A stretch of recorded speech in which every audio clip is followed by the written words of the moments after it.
is Fiona Callahan. I'm 32 years old, and 6 days ago, I lowered my husband into the ground while his mother stood on the other side of the grave and wouldn't meet my eyes. I noticed that. I noticed everything. We had been married for 7 years. 7 years of Sunday dinners where I sat at the wrong end of the table. 7 years of Christmas mornings where his sister got the good gifts and I got the polite smile. 7 years of being the woman Ethan chose instead of the woman his family would have chosen for him. And through all of it, I stayed. I kept showing up. I kept passing the green beans and asking about the cousins and pretending I didn't hear the things said, just loud enough for me to catch. Ethan always squeezed my hand under the table when it got bad. That was our signal. I see it. I'm sorry. I love you anyway. His hand isn't there anymore.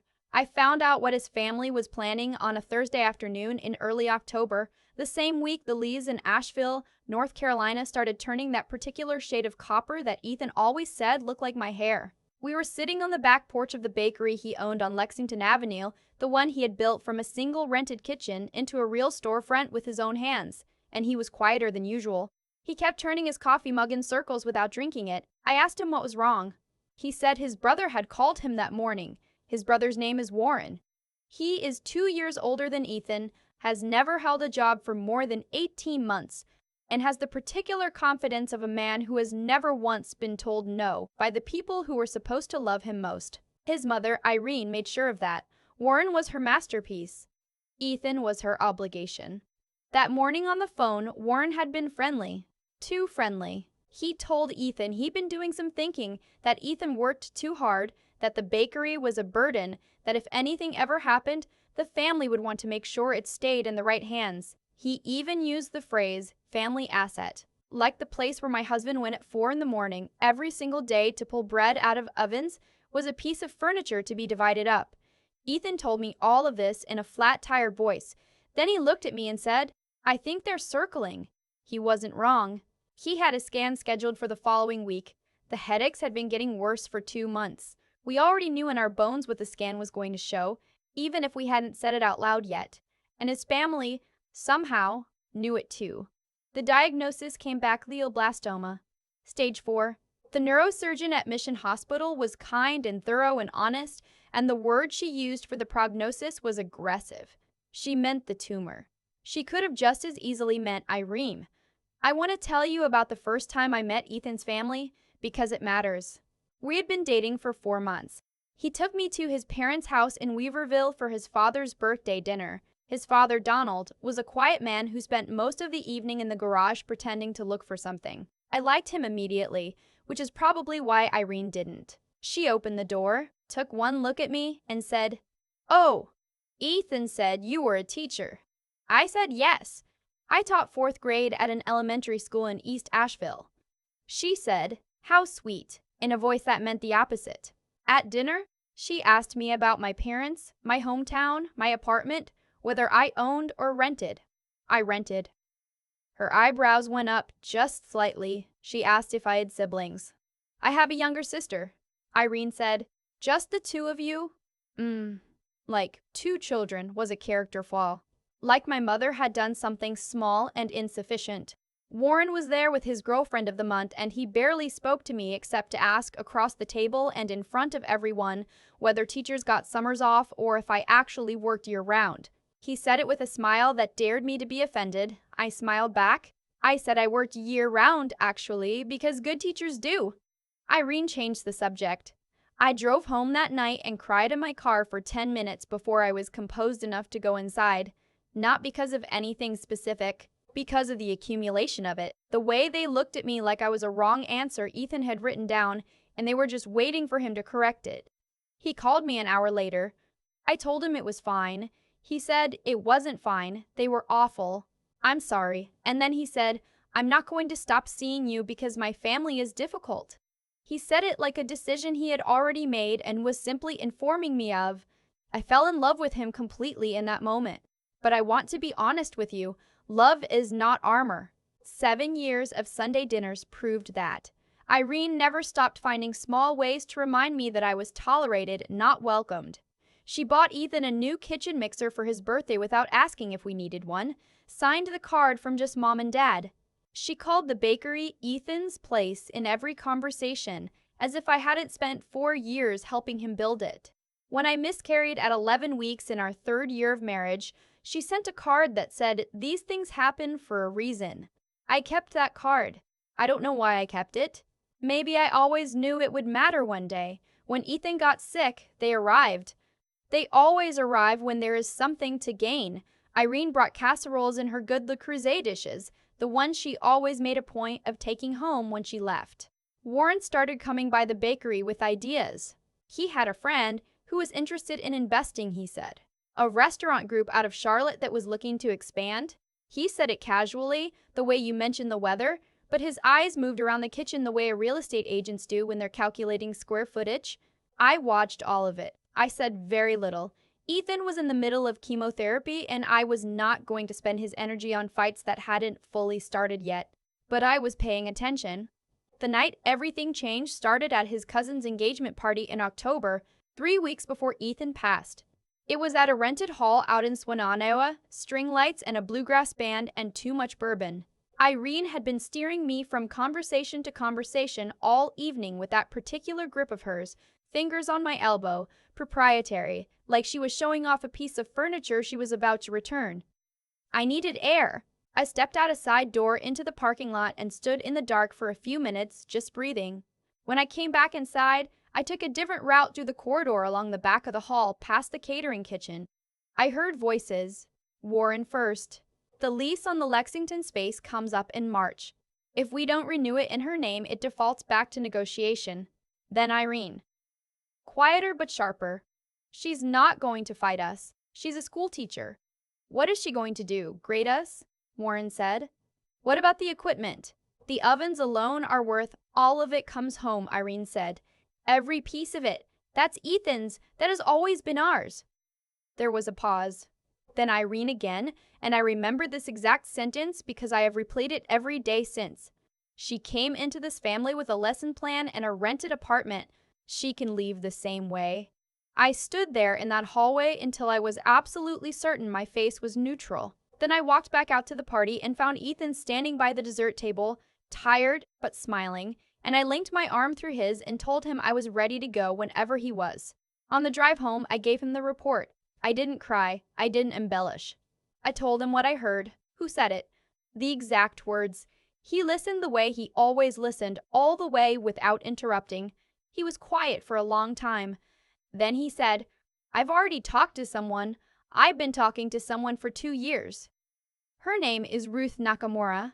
She is an Asheville-based estate attorney who specializes in contested probate and, according to the 3 different people who recommended her to me after the fact, is so precisely and quietly terrifying in a courtroom that opposing counsel sometimes asks for continuances just to delay facing her. Ethan had found her 2 years before he got sick, after Warren's first fishing expedition about the family's investment in the business. He had been going to her office twice a year. He had restructured everything. We sat at our kitchen table after midnight while he walked me through it. The bakery, the equipment, the commercial lease, and our joint savings account were all restructured with survivorship rights. If he died, it transferred to me. Automatically, completely, without passing through probate, without requiring anyone's agreement. He also had a will.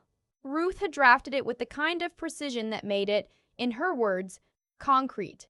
Every personal asset, the truck, the furniture, the savings bonds his grandfather left him, came to me. The will had a no-contest provision built in, which meant anyone who tried to challenge it in court would be legally barred from receiving anything at all. Even the small things Ethan had set aside for Warren and his parents, a watch, some family photos, a hand-painted sign from the original kitchen, would be forfeit the moment they filed a single motion. He pulled out an envelope at the end, my name on the front in his handwriting, which was always slightly too large for the paper, looping and confident. He said, "Don't open it yet. Ruth has a copy. If they make a move, she'll know when to use it." He looked at me across the kitchen table, the one with the burn mark on the corner from the first week we moved in, and he said, "You built that bakery as much as I did. More, honestly. You did the books for 4 years before we could afford an accountant. You painted the front window with your bare hands. It's yours. It was always going to be yours. He reached across and took my hand. I just needed to make sure the paperwork agreed. He died on the Tuesday morning in November. Peacefully, at home, the way he wanted. I didn't go to the funeral reception at his parents' house afterward. I couldn't. I went home, sat in the bakery kitchen by myself, and made a loaf of sourdough because it was the only thing I could think of to do with my hands. The smell of it rising in the oven was the closest thing to comfort I had that night. The following Monday morning, 6 days after we buried him, I drove to the bakery at 6 a.m. the way I always did. I had my keys. I had my apron. I had a delivery order to fill for a hotel downtown. My key didn't work. I stood at the back door with my key in my hand and tried it 3 times. Nothing. I walked around to the front. The lock there was different too, visibly new, the brass still bright and unscratched. Through the front window, I could see the lights were on inside. Warren was in there. He was behind the counter, talking on his phone, eating one of the pastries from the display case. He saw me through the glass and held up a finger. 1 minute, like I was a delivery driver who had arrived at an inconvenient time. He came to the door and opened it, but stood in the frame, not stepping back. "We're going to need a few days to go through inventory," he said. "Mom wants to make sure everything is accounted for before we figure out next steps." I said, "Those are my pastries you're eating?" He blinked. "This is a family business, Fiona." I said, "Open the door, Warren." He said, "I don't think that's a good idea right now. Why don't you take a few days, get some rest?" I took my phone out of my pocket. I had Ruth Nakamura's number already dialed. I showed it to him. "I'm going to make this call," I said. "You can either step aside and let me into my bakery right now, or you can be standing there when she arrives. Your choice." He stepped aside. I walked in, went directly to the office, closed the door, and called Ruth. She said, "I was expecting this." "How many of them are there?" I said, "Just Warren for now, but his mother would be here by noon." Ruth said, "I'll be there at 11. She arrived at 11:17 in a charcoal blazer and reading glasses on a chain and a leather portfolio that she set on my counter the way a surgeon sets down instruments. She was 61 years old, 5'4", and she had the particular calm of someone who had been in far worse rooms than this one. Irene arrived at 11:40. She came through the front door with Donald trailing behind her, and she stopped when she saw Ruth standing at the counter. "Who are you?" she said. Ruth introduced herself, title, full name, firm. Then she said, "I represent the estate of Fiona Callahan and his surviving spouse, my client, Fiona Callahan, who is the sole legal owner of this business and all of its assets as of the moment of Ethan's death." She said it pleasantly, factually, in the tone of someone explaining a parking ordinance. Irene looked at me. "This is a family matter, Fiona." "You don't need a lawyer for a family conversation," Ruth said. "When a family conversation involves entering a business property you do not own, changing the locks, and consuming inventory that belongs to my client, it ceases to be a family matter and becomes trespassing and theft." She opened the portfolio and placed a document on the counter between them. "This is the deed to the commercial lease, refiled 2 years ago under joint ownership with survivorship rights. This is the business registration naming Fiona Callahan as co-owner. And this is the current will legally executed and notarized, leaving the entirety of Ethan Callahan's estate to his wife." Warren started to speak. Ruth raised one finger, not looking at him, and he stopped. "This will," she continued, "contains a no contest provision. If any party attempts to challenge its validity in a court of law, that party forfeits any inheritance rights whatsoever. That includes the items Ethan set aside for each of you." She looked directly at Irene. "The letter. The watch, the photographs, all of it, gone." She closed the portfolio. "I would encourage you to think carefully about your next step." The room was quiet. Donald sat down on one of the bakery stools without being invited. He put his hands on his knees. He didn't look at his wife. Irene's composure was extraordinary. I'll give her that. She held it together for almost a full minute before something behind her eyes shifted, and she said, quietly, "Ethan wouldn't do this." Ruth said, "He did." She said it without triumph, without edge, just as a fact. Irene turned to me then. I had been standing by the window, and I hadn't spoken since she came in. She said, "Fiona, whatever he put in those papers, you and I can sit down and work through this like adults, like family. I thought about the casseroles she brought in her good dishes that she always took home when she left.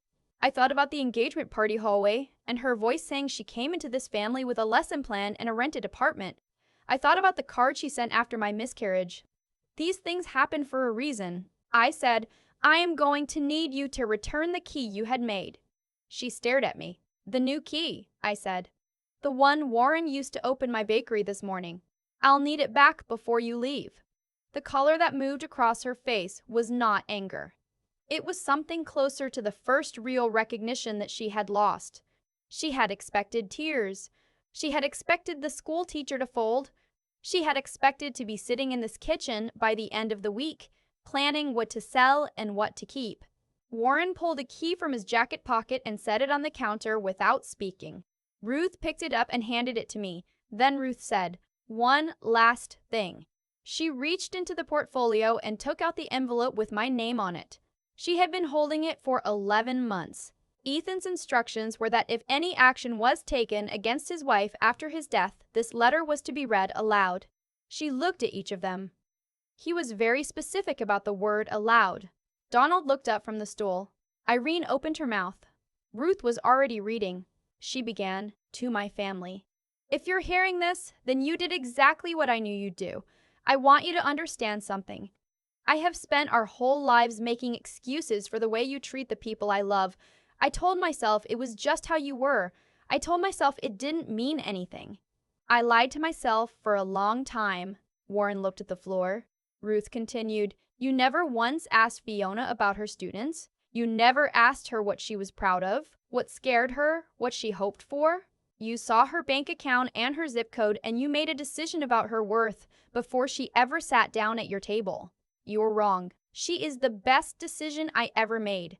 The only decision I made that was entirely my own." Irene put her hand over her mouth. "Mom," Ruth read, and her voice didn't waver. "The scarf. I know you remember the scarf. She spent 3 weeks making that for you. She showed me the pattern she had chosen because she thought green would look beautiful on you. And you gave it to your cleaning lady in front of her like it was a coupon you didn't need. I want you to know that I saw her face. I have never forgotten her face, and I have never forgotten her face. And I have never fully forgiven you for it." The sound Irene made was not crying. It was smaller than that, like something giving way. "Warren," Ruth read, "you called my bakery a family asset. It was never a family asset. It was mine. I built it, and Fiona built it with me. The last 4 years of its life, she kept the books, designed the packaging, negotiated with the suppliers, and showed up every single morning before the sun did. The idea that it belongs to anyone but her is a fantasy you built because it was easier than respecting her." Ruth let a moment pass. Then she read the last paragraph. Her voice dropped slightly, not from emotion, but from weight. "I am leaving her everything because she earned it, because she stayed when staying was hard, because she loved me honestly and without agenda, and because after everything you put her through, the least I can do is make sure you cannot take one single thing more from her. She is not the woman who married into your family. She is the woman I built a life with, and you do not get to touch that life, not 1 inch of it. Now leave her bakery." The instruction in the letter was so specific, so clean, that there was almost nothing to add. Ruth closed the envelope. She didn't look triumphant. She just stood there, steady and quiet, like something had simply been resolved. Donald stood up from the stool. He walked to the door. He paused with his hand on the frame and looked back at me. He said, "I'm sorry, Fiona." Just that. He didn't look at his wife. He walked out. Irene stood there for another full minute. I watched her. I had spent 7 years watching her perform competence, and this was the first time I was seeing the thing underneath it. It was smaller than I expected. It was just a woman in her 60s who had lost the argument she had been preparing for years and didn't know what to do with her hands. She picked up her purse. She walked to the door. She stopped. She said, "Without turning around, he really did love you." I said, "I know." She left. Warren left without speaking. The door closed. The bakery was quiet. Ruth turned to me and said, "Do you want tea?" "I think you have an Earl Grey somewhere back here." I laughed. It surprised me. I hadn't expected to laugh for months. She made the tea. We sat at the little table by the window, the one customers used to read the newspaper, and she told me what the next few weeks would look like legally, what paperwork needed filing, what I should expect. She was efficient and warm, and she didn't make me feel like a victim. She made me feel like someone who had already won and just needed the paperwork to catch up. There was no dramatic fallout. That's the part I didn't expect. I had braced for legal threats, for phone calls from relatives, for someone to contest something. Ruth's no contest provision sat on top of all of that like a lid on a box. No one lifted it.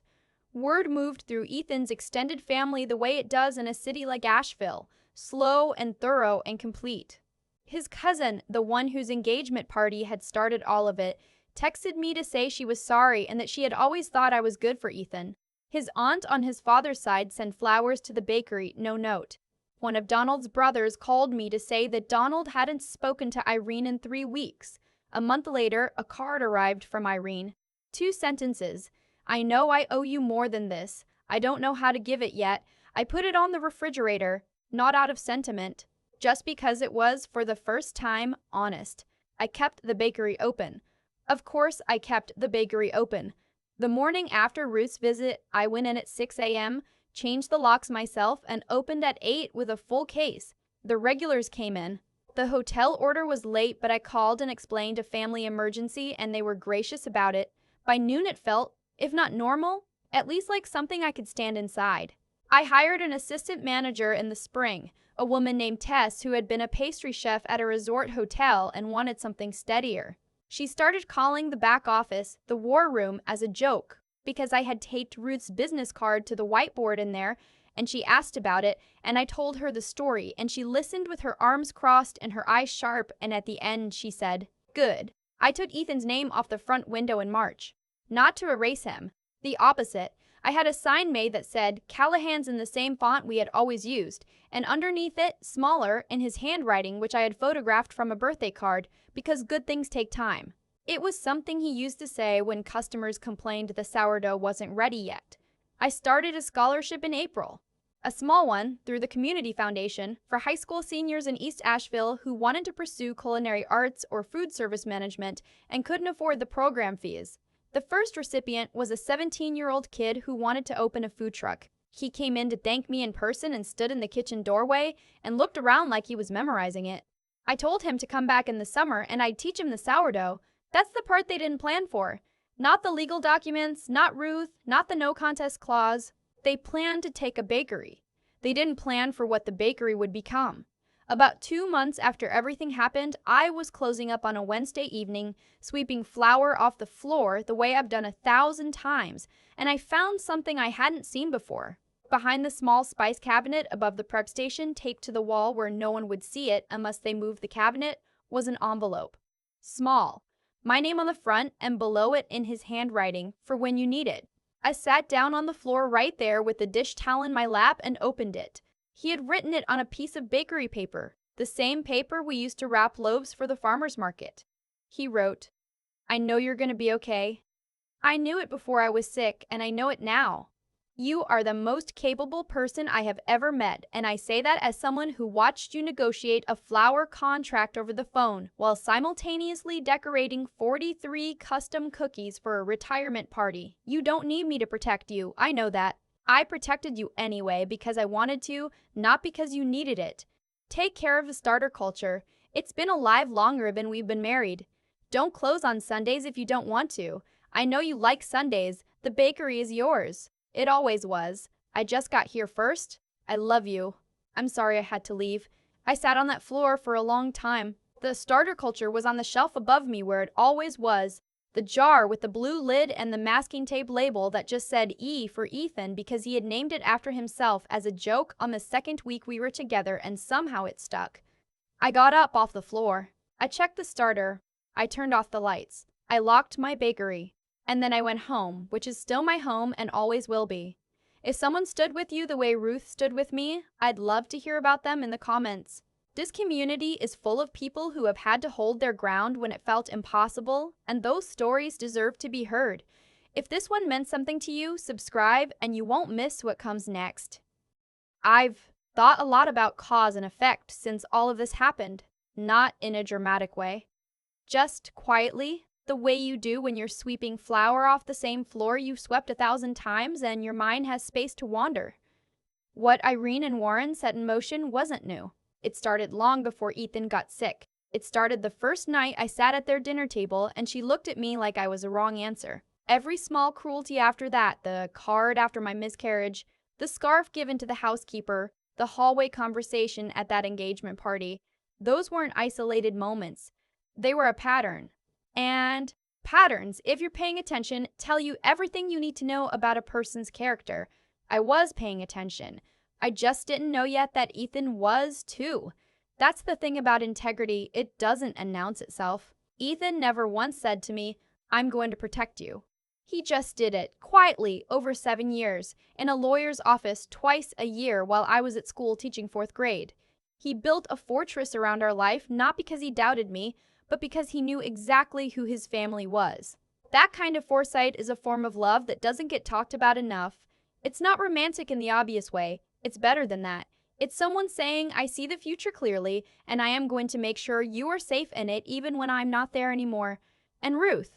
I want to say something about Ruth because people tend to focus on the dramatic parts of this story, the confrontation, the letter, the key handed back across my own counter.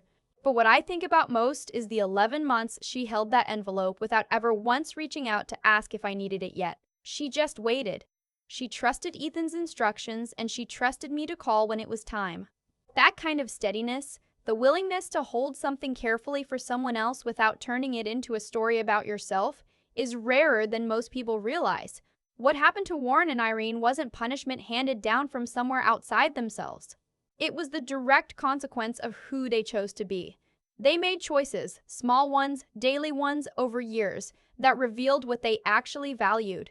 Not Ethan, not family, not love. They valued control and the appearance of ownership over things they hadn't built. When the structure they assumed was in place turned out to be something entirely different, they had nothing to fall back on. The reputation they lost in Asheville, the relationships that quietly cooled, none of that was done to them. It was just their own behavior, finally visible to everyone at once. I think about that sometimes when I'm opening the bakery in the morning. The work I do every day is the same work I was doing before any of this happened. I show up. I make something with my hands. I try to do it well. That's all it ever was. The people who tried to take it underestimated what it meant because they measured everything in square footage and market value, and they couldn't see what was actually there. What's there is bread that takes 24 hours to rise because some things cannot be rushed. What's there is a scholarship kid who is going to open his own food truck someday. What's there is a jar with a blue lid and a piece of masking tape that says E, sitting on a shelf, still alive. That's what they didn't plan for, and honestly, I think that's enough.